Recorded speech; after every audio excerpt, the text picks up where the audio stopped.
Everybody say amen. Everybody say amen. Everybody say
chapter 8.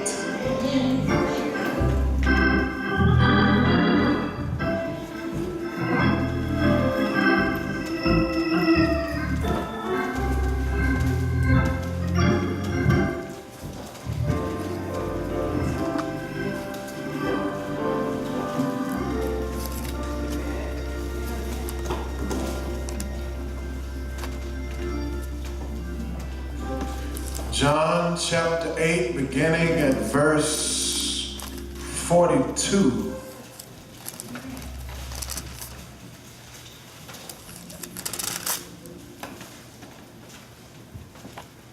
Let me begin at verse 41.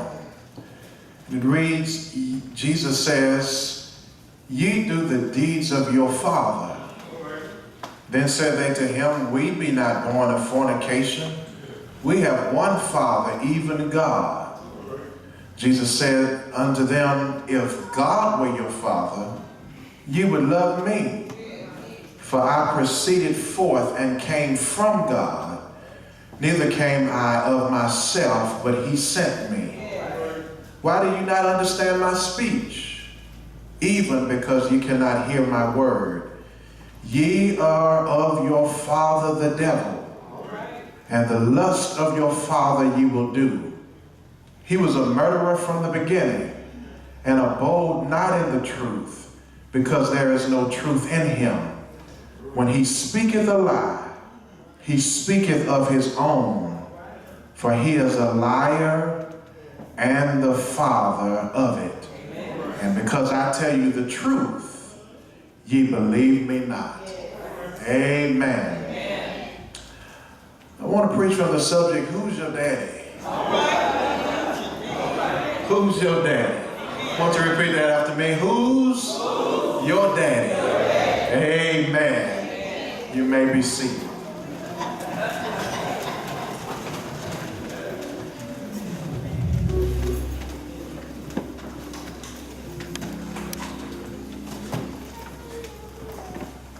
The scope and range of life is found in the range between the truth and the lie. Pilate asked in John chapter 18, verse 38, "What is truth?" In that passage, Jesus remained silent in his response. But Pilate clearly understood what he was saying.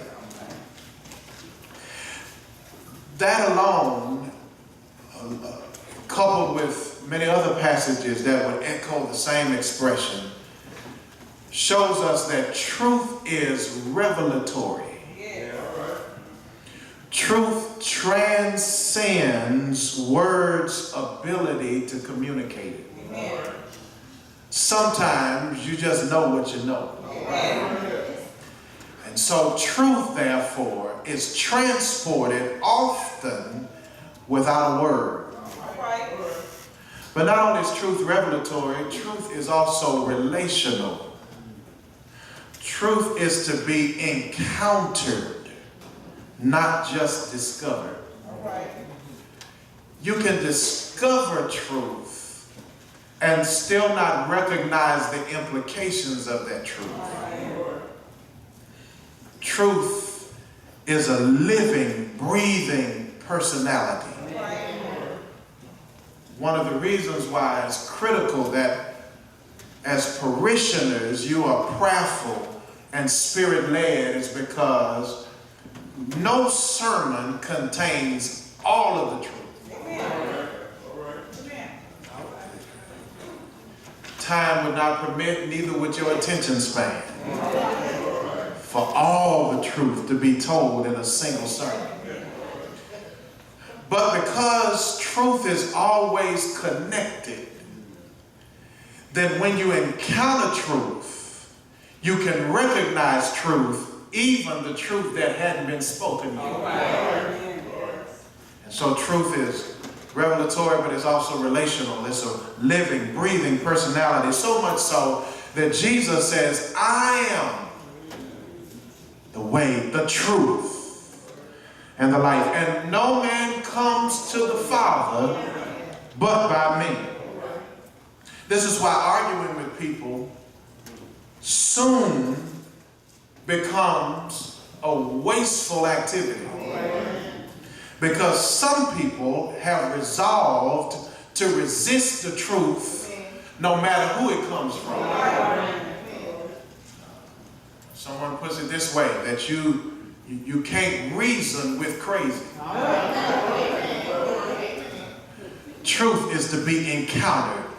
And a man convinced against his will is of the same opinion still. Truth is revelatory. Truth is relational. Its antithesis, the lie, carries the same attributes. It too is revelatory. It too is relational. Jesus, as a result, places an ancestor to its existence. He says that Satan, the devil, is the father of lies. So being committed to the lie is more than just being ignorant of the truth. Being committed to the lie is more than just being resistant to the truth. Jesus teaches that when you're committed to the lie, you are actually in a relationship with the lie. You're of your father, he says, the devil. The relationship is so deep that it can create loyalty amongst his descendants. He blocks your ability to recognize the truth for what it is. So even though Jesus himself is speaking it, Jesus says, you don't believe me when I speak. There are many people who would suggest that the reason they don't believe the truth is because of who spoke it. We even have nice little cliches to go with it that makes it sound real good, but it's still wrong. We say things like, I'd rather see a sermon than hear a sermon. That sounds good, but that ain't right. Whenever the Bible talks about preaching, it's always verbal proclamation. And so the reality is that it's not so much the messenger that authenticates the message. It's the message that authenticates the messenger. So Satan will block you. There's some people who won't hear the truth, not because it doesn't make sense, but because there's someone who told them the lie and they want to be loyal to that person. And they feel like admitting that there is truth transcending old information is a type of betrayal to the one who told them the wrong information. Jesus is saying it becomes relational. And that's why sometimes people get offended when you tell them the truth. Sometimes the bad information, the lie, the old information is hurting them, harming them, destroying them, but they're loyal to the wrong information because they've developed a relationship with it. To support and to defend are two different activities. One can support a person and an idea with evidence. Defending often has no evidence, just emotional outbursts. For instance, one can say, Trump isn't racist, and then provide their evidence, their support. Another can say, those of you that don't like our president can leave this country and go back to Africa. That's no evidence, that's just their own defense of someone they're loyal to. A defender often is incapable of being objective. Because their loyalty is relational, it doesn't have to be therefore rational. Oh, I hope y'all hear me today. And so some people, they just can't be reasoned with because they've developed a relationship with the lie. And as long as they've got a relationship with the lie and they're determined not to break that relationship, anyone who stands against the lie becomes their enemy. Jesus accused these Pharisees of being incapable of objectivity. The opposition to Jesus wasn't personal, Jesus was saying. You are really opponents of God. And the only reason you claim God as your Father is because your lie has convinced you that He's with your lie. That's the trick that religion can play on people. I sure wish I had some help today. That religion can make you create a system where you make God like you want God to be, and you convince yourself that God is approving your foolishness. And so Jesus says, no, I'm going to show you who the real Father is by declaring to you the real truth. And if you are a son of the Father, son of God, you would believe the truth and you would love me because I'm proclaiming the truth. All you got to do is just be who you be. And if you are who you are, those who are in the family will recognize that you're in the family.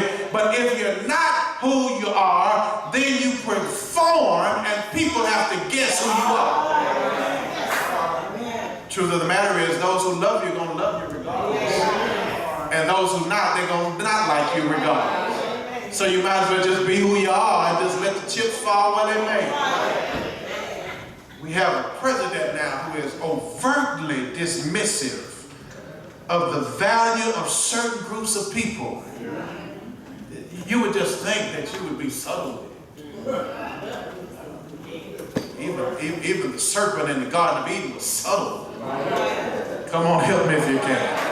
I mean, you don't have to like me, but at least respect me enough to pretend when I'm around. Come on, help me somebody. But he's suddenly, completely, seemingly out of touch with all of humanity and has seemingly no visible conflicts within himself about it. Something's clearly wrong with him. And yet any person refusing to recognize the reason behind this civil unrest in America, the continued protests, the continued marches, the continued frustrations of people who are citizens of the United States, anybody who is unable to recognize why there's unrest should ask themselves the question, who's my daddy? See, I can disagree with your choices, but if we've got the same daddy, then I ought to understand your heart. I may think that your approach is wrong and your method it can be improved upon, but we ought to be united in the direction we're going in, because we got our direction from our Father.